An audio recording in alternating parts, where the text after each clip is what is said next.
Alright, so in this lesson I'm going to show you, it's going to be a two-part intermediate parent constraint, which is this video, and then the next video is going to be, I'm going to call it like advanced parent constraint because it takes a little bit of setup to do, kind of like going into rigging, but it's good for animators to know. So ultimately this is what that setup is going to allow you to do. Like if you have an object and the character has to lift it up, you don't want to come in here and move like one hand up and then you have to animate the other arm and then the box and then the hips. This setup allows you to just select the hips and then move everything with it. Oh, one more thing, this rig is by LongWinterStudios, so if you guys want to check it out, you can drop by our website under the rigs category and you'll get a link to where you can find this rig, but they're pretty nice rigs. And then obviously, like you can tell by the expression on his face how heavy this box is. He's like, ah, like it's a box full of papers. Like he has like 2,000 drawings for his 2D animation class, and he's just like ready to quit. He's like, I'm just gonna dump everything. I hate this class. It's too frustrating. So that's what this is gonna allow you to do, and we're gonna create these locators here, and you can very easily come in here and animate that. And also, I don't have it on this rig setup, but I'm going to show you how to do that. Normally when you add a parent constraint, as I did from the wrist to the box or to this locator, if you move it, watch this, if I move the locator, say I wanted to move his hand, and I go, alright, it's kind of heavy, so he moves his hand over here to catch the box, but as soon as I move the box, it snaps back to the original spot. So I'm going to show you how you still have the freedom to constrain it and move the arm around. Alright, so let's go ahead and open up the fresh file here. Don't save that. And I have a Word document where I laid out all the steps that we're going to be going through. So in case you don't understand something or you missed a step, I'm going to show you how we can do that. So I already posed him out. He does not have any constraints on him. It's just a rig. And if I move him around, you can see the box does not move. If I move the box, you can see there's no constraints. So it's the only thing I did was I switched the arms from FK to IK. So you can see if I move the wrist here and I move it, there's nothing applied to it. It's a fresh rig. It's running kind of slow because I added a smooth, so let me just quickly remove these. Alright. Alright, so there we go. First thing that we're going to do is I'm just going to get right to it. Here is a quick setup that we're going to be looking at. So first thing you need to make sure is we're going to be looking at this section right now for the intermediate, and then the next video we're just going to add one more step for the advanced. But both arms need to be in IK for this to work. So if your character does not have IK, this setup that I'm going to teach you will not work.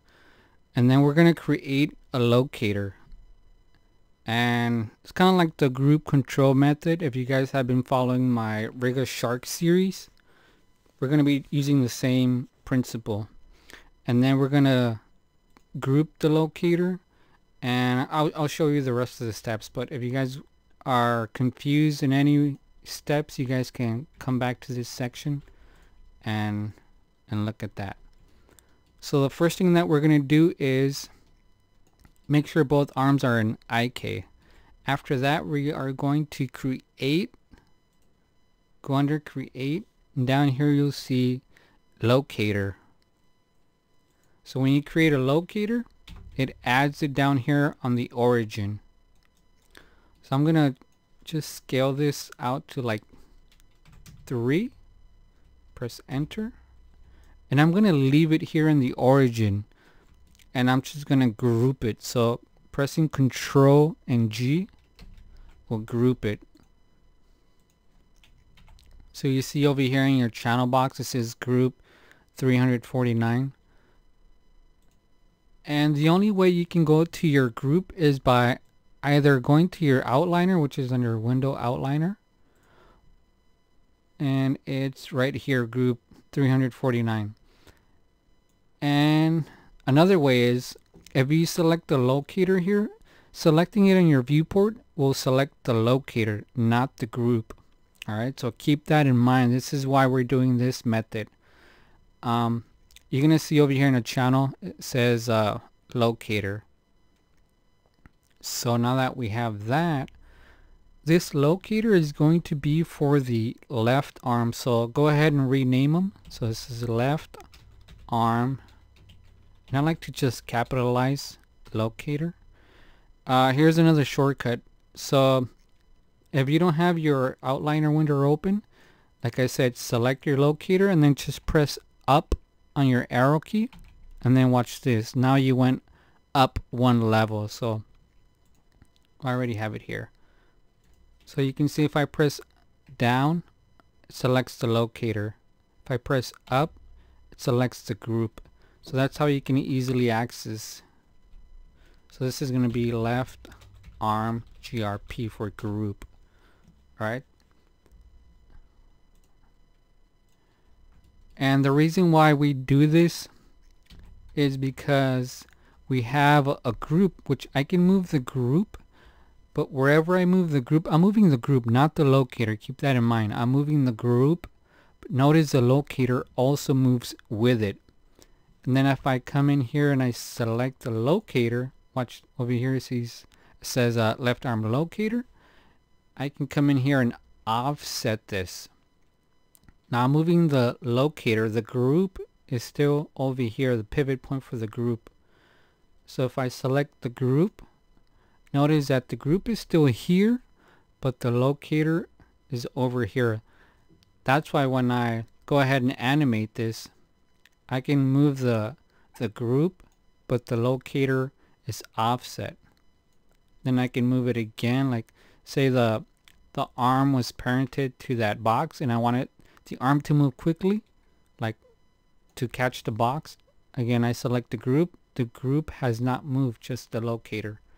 So let's zero out the group and then let's zero out the locator.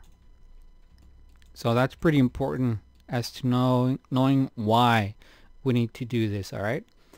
And then now that we have that, the next step is to use a parent constraint. So make sure you're under animations tab here and then go to constraint. And we are going to add a parent constraint. So let's look at the options here in the little box. And if we do a reset settings, you'll notice that by default, maintain offset is checked on. For this one, you want to make sure that this is set to off, because maintain offset means it's going to connect both objects and keep the pivot points separated. So the pivot point from the box is over here and the pivot point for the group is over here. So if I go ahead and constrain them, it's going to keep them separated. But if I turn this off, it's going to move that group to match the pivot of this box. So usually what I like to do here is, because before we even constrain this, let's look at the box, how it's set up. It's a very simple cube model here with the little hole there, and I've moved all the fingers to sort of fit in place. And what you want to make sure is that the pivot of how the box will move, you notice that the box is rotating from the center. It should rotate from where he's grabbing it. So actually it should rotate almost from the wrist.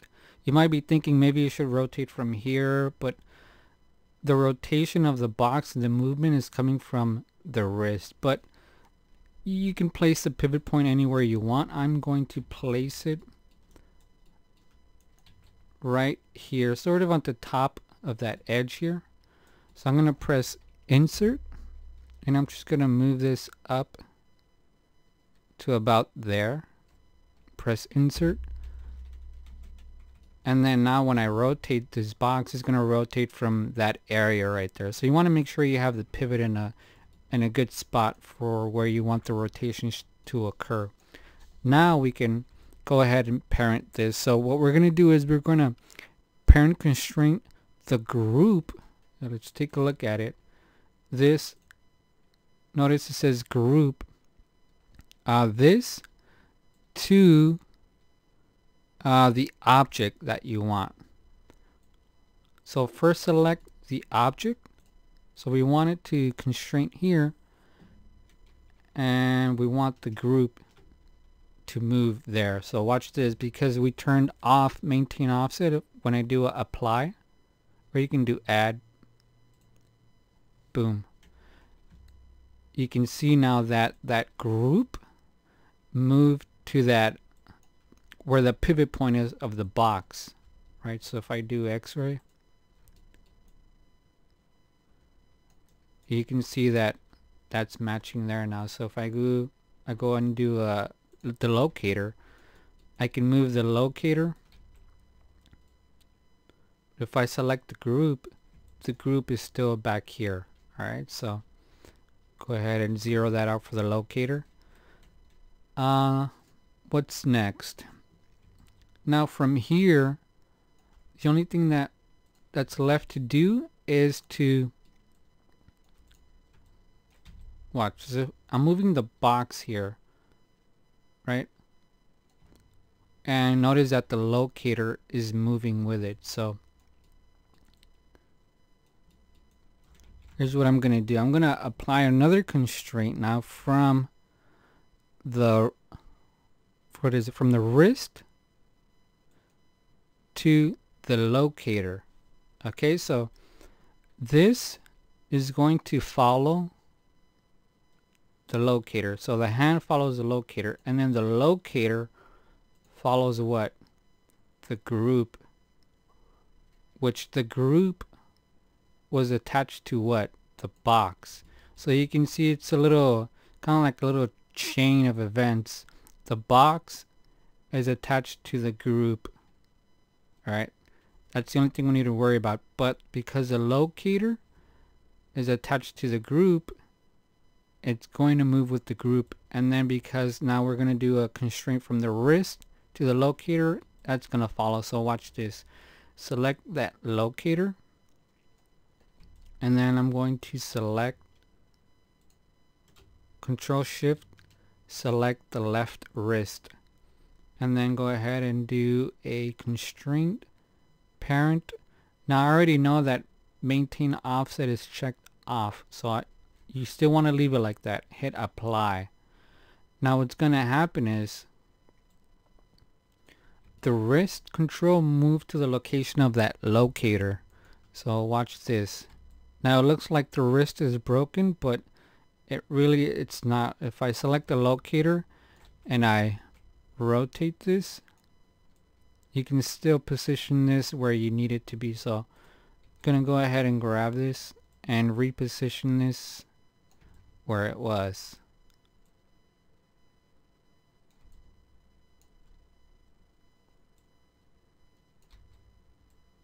So something like that. So you guys can take your time and make sure you get that right. And then now what we get with this is if I move this box, remember it's going to move the group, and then the group is going to move the locator, right? But because the hand or the wrist is attached to the locator, it's going to move with that as well. So that is how you create that little setup there. And now if you want to animate the arm, you're gonna have to use the locator. Alright, do not use this wrist control now use the locator. And if you think the scale is too big, go ahead and shrink it a little bit. I'm gonna say 2. And then now you can animate this box here. Now it's not attached to the hip yet, I'm going to show you that later on in the other video, but for now I'm going to leave it like this. And then now we're going to do the same thing to the other side, but let's go ahead and do this a little bit faster now that you get the idea. So first things, create a locator, right? Change the size of it. I'm going to say 2 so it's even to the other side. And then without moving it, Control G. So this is going to be the right arm group. That's the group, not the locator. Go underneath there, you see now it says locator, select that one. I'm going to rename it here. This is going to be the right arm, whoops, locator.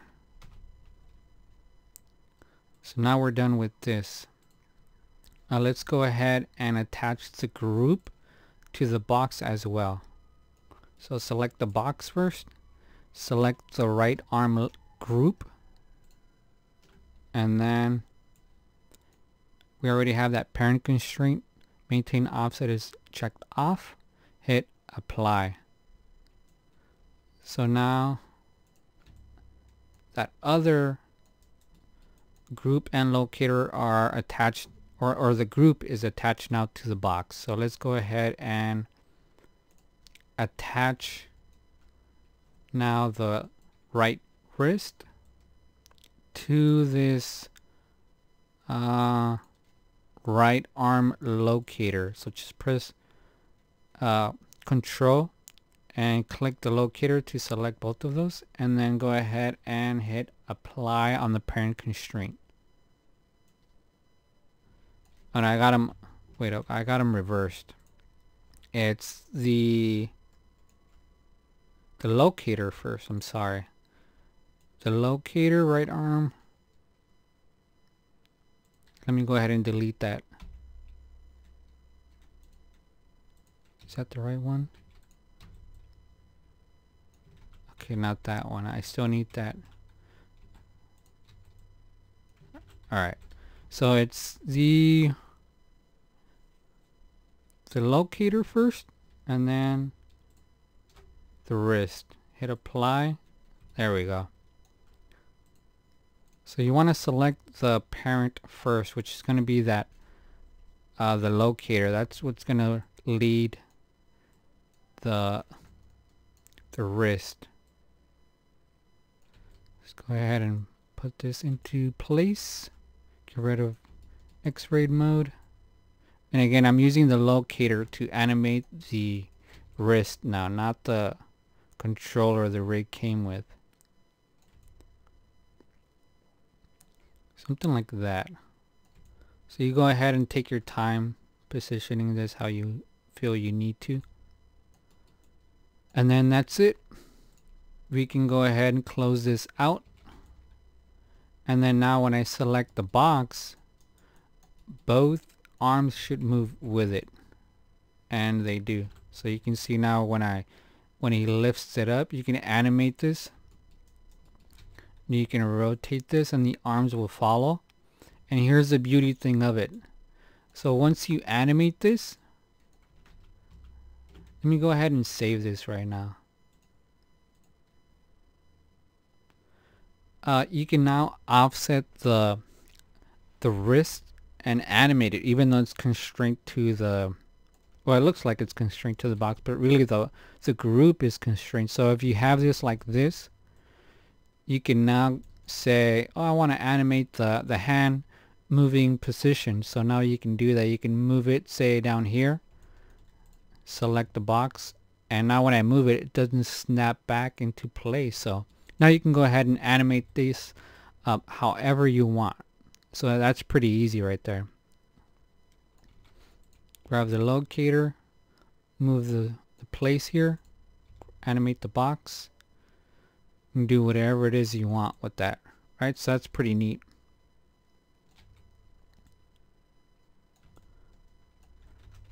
So that's pretty much it. In the next video, I'm going to show you how to do a little bit more of an advanced setup. So you still need to come in here and animate the the hips, right? You'll animate the hips. And here's another thing. This rig has stretchy arms, which is pretty good. If your character has that, I recommend you turn that on. You can see down here, where is it? Stretchy arms. Does this have stretchy arms? Probably under this. Well, you'll see the auto stretch. There it is, set to 1. That way it doesn't pop on the wrist. And then you're gonna have to animate the box. So it's kind of like a 2-step process. So you animate the box, you animate the hips. But the good thing about this is, if you go under your move tool and you go under world, not local or object, but world, you can come in here and select the hips, and then shift select the box, and then now you can sort of move them together like that, which is kind of cool. I mean, you can still like put a pose like that and then set a key for the box and the hips, but that's pretty much it.